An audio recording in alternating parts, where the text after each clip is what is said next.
Sign na gusto or tag L ang babae. Ayan natin pag-uusapan ngayon. But before that, please do me a favor. Please do subscribe and click our tiny notification bell so that you'll be updated every time we have a new upload videos.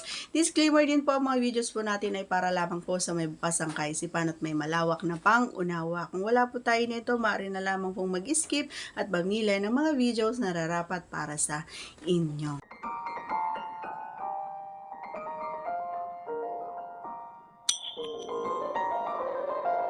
Alright, so paano nga ba ninyo malalaman? Siya yung mismo mangalabit sa inyo. Ayan, pero yung kapareha mo ay mahiyain. So yung isang palatandaan mga boys is bago matulog, naglilinis siya ng katawan. Kung hindi naman siya palalinis or naglilinis man siya pero hindi siya yung talagang naliligo or nagsha-shower, yung mga ganyan.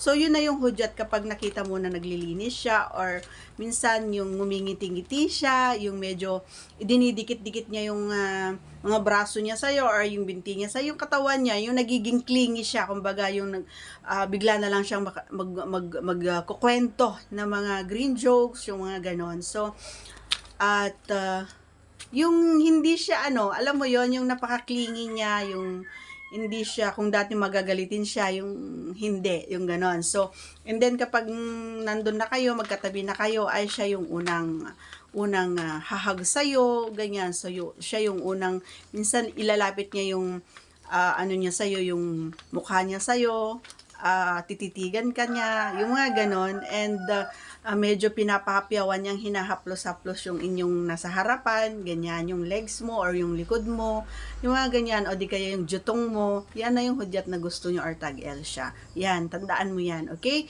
So, that's all for today's video. Once again, if you are not yet connected, please do subscribe and click our tiny notification bell so that you'll be updated every time we have a new upload videos. Thanks for watching, everyone. See you again on our next vlog. Bye!